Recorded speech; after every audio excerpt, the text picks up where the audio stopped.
இன்றைய பேசுபொருள் எல்லாமாக இபிஎஸ் அவருடைய அந்த ப்ரெஸ் மீட். ஸோ நான் நேராக காசிநாத பாரதிக்கிட்டே போகிறோம். மொத்தமாக எப்படி புரிஞ்சுக்கணும், இது பிரச்சனைக்கு முற்றுப்புள்ளி வச்சாச்சு அப்படின்னு புரிஞ்சுக்கணுமா, இல்லைங்க இது கம்மா தாங்க, இது இன்னும் தொடரப்போகுது, மேலும் பல டெல்லி விசிட் எதிர்பார்க்கலாம்னு புரிஞ்சுக்கலாமா?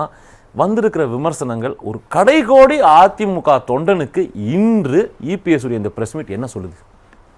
இந்த தலைப்பு சார்ந்து தப்பிக்கும் உத்தியெல்லாம் யாரும் தவறு செஞ்சவங்க தான் தப்பிக்கிற உத்தியெல்லாம் தேடணும். ரைட்டு. அது மாதிரியான ஒரு தேவை எடப்பாடியார் அவர்களுக்கு எழவில்லை என்று நான் கருதுகின்றேன். ரைட்டு. அடுத்ததாக இந்த காட்சி ஊடகத்தின் மூலமாக தமிழ்நாட்டு மக்களுக்கு மட்டுமல்ல, அனைத்து இந்திய அண்ணா திராவிட முன்னேற்ற கழகத்தினுடைய அனைத்து தொண்டர்களுக்கும் 2026 அனைத்து இந்திய அண்ணா திராவிட முன்னேற்ற கழக ஆட்சி அமைந்ததற்கு பிறகு புரட்சி தலைவி அம்மா அவர்களை விட வலிமை மிக்க ஒரு தலைவராக எடப்பாடியார் திகழ்வார் என்பதை கட்டியம் கூறும் விதமாக முதல்ல நான் தெரிவித்துக் கொள்ள கடமைப்பட்டிருக்கின்றேன். தப்பிக்க வேண்டிய அவசியம் எங்களுக்கு என்ன இருக்கு? முதல்ல உங்களை போன்ற காட்சி ஊடகங்கள் உங்களையும் சேர்த்து தான் ஒரு மத்திய உள்துறை அமைச்சர் அவர்களை, அது இல்லாமல் தேசிய ஜனநாயக கூட்டணியினுடைய முக்கிய ஆர்கனைசர், அவரை சந்திப்பதை ஏதோ சர்வதேச கடத்தல் மன்னன் ஒசாமா பின் லேடன் அவர்களை சந்தித்ததை போல அதை ஒரு தவறான சித்தரிப்பை உருவாக்கி அதன் மூலமாக ஒரு தமிழக நான் சொல்லிடுறேன், அப்புறம் நீங்க சொல்லுங்க. தமிழகத்தில் இருக்கின்ற மிகப்பெரிய கட்சியாகிய அனைத்து இந்திய அண்ணா திராவிட முன்னேற்ற கழகத்தினுடைய பொதுச் செயலாளரை ஒரு சிறுமைப்படுத்தி அதன் மூலமாக அவருடைய வெற்றி வாய்ப்பை குறைக்க முடியுமா என்று இன்றைக்கு காட்சி ஊடகங்கள் முயற்சி செய்து கொண்டிருக்கின்றன. இன்றைக்கு நேற்றைக்கு முதலமைச்சர் ஸ்டாலின் அவர்கள் கூட அதை பத்தி புரிஞ்சுக்கிறேன். நான் ஒரு கருத்து மட்டும் வச்சு, ஆனா என்னன்னா நீங்க ஒட்டுமொத்தமாக ஊடகங்களை சொல்லும்போது சென்ற முறை 3 காரம் மாறி போனோம், இந்த முறை இல்ல ஸ்ட்ரைட்டா வந்து அதை நேரடியாக ரிப்போர்ட் பண்ணலாம். அதனால தமிழ்நாட்டு மக்களுக்கு என்ன பாதிப்புன்னு கேட்கிறேன். நாங்கள் என்ன சொல்ல வருகிறோம் என்றால், எடப்பாடியார் சொன்ன பதில் மாதிரி தான்.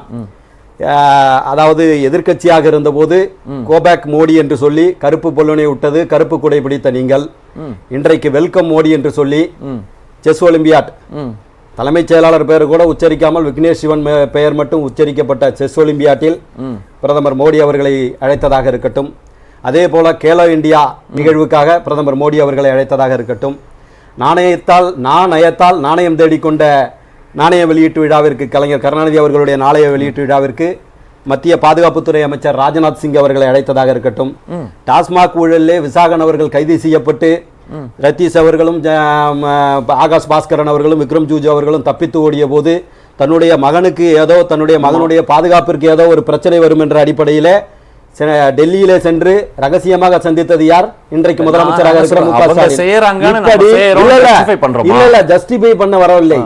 இப்படியெல்லாம் தன்னுடைய சுயநலனத்துக்காக அவர்களை எதிர்த்துவிட்டு இன்றைக்கு சிவப்பு கம்பளம் விரிக்கின்ற அவர்களை பற்றி விவாதிக்காத இந்த காட்சி ஊடகங்கள், நாங்க என்ன சொல்றோம், காங்கிரஸ் கூட்டணியில இருந்து கொண்டு அன்றைக்கு வந்து லட்சக்கணக்கான தமிழ்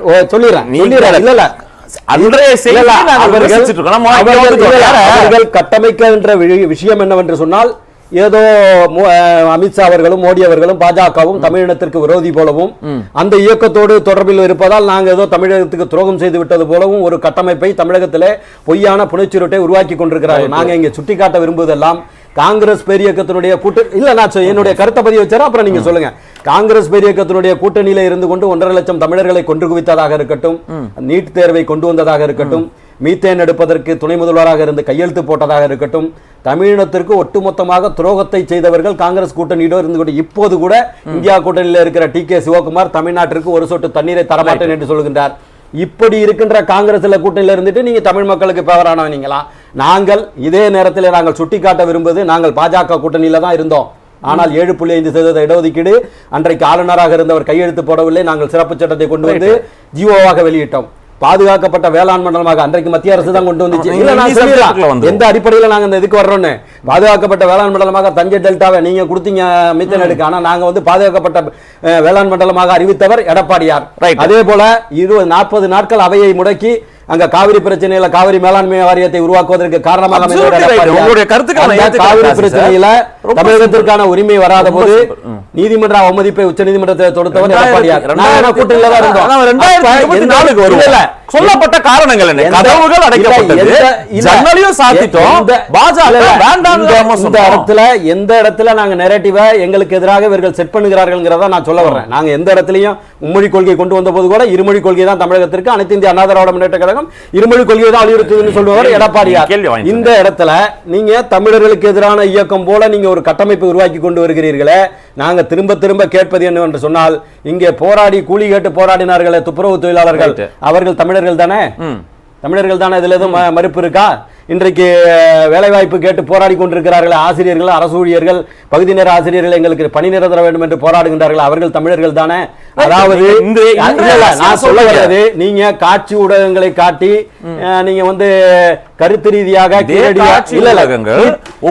எழுச்சி பயணம் சொல்லக்கூடிய விஷயத்தை தினம்தோறும் எழுச்சி பயணம் சிறப்பா இருந்துச்சுன்னு அமித்ஷா சொன்னார் அப்படின்னு சொல்றாரு. நான் என்ன சொல்றேன், நீங்க இப்ப எங்களால வந்து 7.5 சொல்ல முடியுது, நாங்க வந்து 22,000 ஏரிகளை தூர்வாரினதை சொல்ல முடியுது, பாதுகாக்கப்பட்ட வேளாண் மண்டலம் சொல்ல முடியுது. எங்களால வந்து கிட்டத்தட்ட ஒரு அரை மணி நேரத்தையே நாங்க தமிழகத்திற்கு செய்ததை சொல்ல முடியும். நீங்க என்ன சொல்றீங்க? ஆளுமை இல்லாத தலைவர். அந்த ஆளுமை இல்லாத, உங்களால் அடிமை என்று சொல்லப்படுகின்ற அந்த தலைவர் தான் தமிழ்நாட்டு மக்களின் நலனுக்காக இந்த செக்மெண்ட்ல MBBS சேர்ந்தவர்களோட சேர்த்து 7,300 சொச்ச மாணவர்கள், என்னை பேச அனுமதிங்க, 7,300 சொச்ச மாணவர்கள் மருத்துவ படிப்பை கனவு கூட காண முடியாத மாணவர்களை மருத்துவ மாணவர்களாக உருவாக்கி காட்டியவர் எடப்பாடியார். நான் என்ன சொல்றேன், இன்றைக்கு மிகப்பெரிய விவாத பொருளாக எடுக்கப்பட வேண்டியது ஜனநாயக ஆட்சியாக இல்லாமல் ஒரு மன்னராட்சியாக இன்றைக்கு திராவிட முன்னேற்ற கழகம் தொடர்ந்து கொண்டிருக்கிறது. அதை போன்ற நிகழ்வுகளை நீங்க வந்து விவாத பொருளாக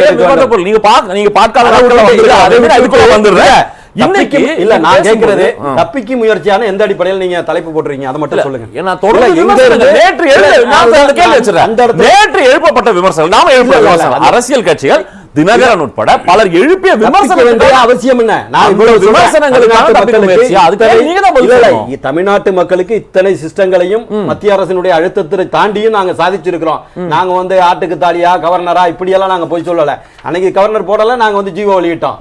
நீங்கள் மக்களுக்கு செய்ய வேண்டும் என்று சொல்லி உங்களுக்கு உண்மையான நோக்கம் இருந்தால் தமிழ்நாட்டு மக்களுக்காக எதை வேண்டுமானாலும் செய்யலாம்.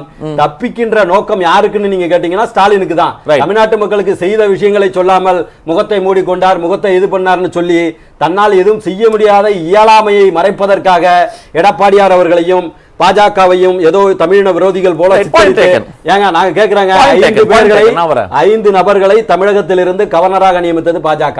இன்றைக்கும் துணை குடியரசுத் தலைவராக ஒரு தமிழரை நியமித்திருப்பது பாஜக. நீங்க என்ன பண்ணிருக்கீங்க?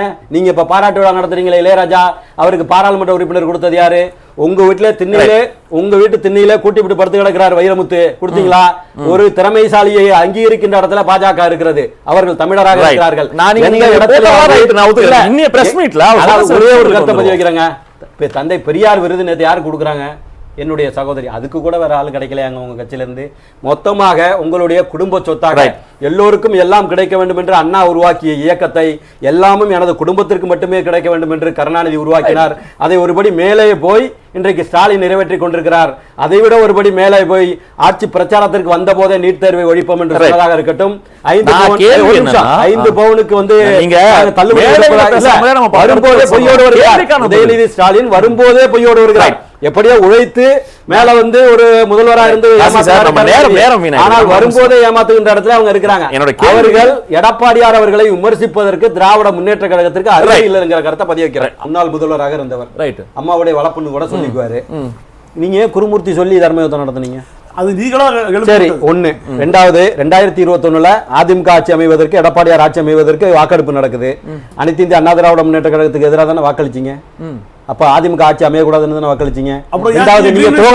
துரோகம் தானே. அடுத்ததாக அதிமுகவினுடைய அலுவலகமாகிய கோயிலாக நம்புகின்ற அந்த அலுவலகத்தில் பூந்து அடிச்சது, இத்தனையும் நான் கேட்கிறேன். அடுத்ததாக நான் சொல்ல விரும்புவது என்னவென்றால், நீங்க வந்து ஒரு பெரும்பான்மை சமுதாயத்தை சொல்றீங்க, நானும் அதே சமுதாயத்தை சேர்ந்தவன் தான்.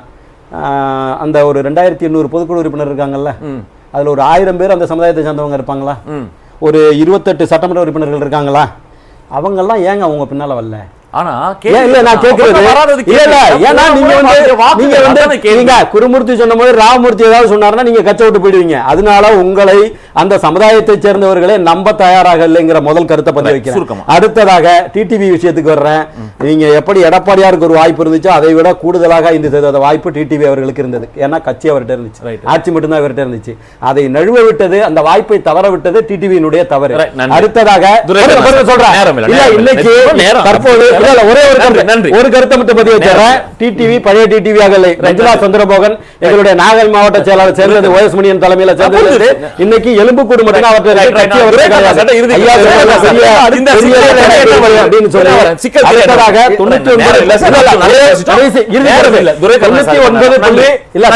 ஒரே ஒரு கருத்தை பதிவு வச்சார். 99.95% கட்சி இன்னைக்கு எடப்பாடியார் கையால இருக்கு. அதனால 0 போய் வச்சுக்கிட்டு பேச வேண்டிய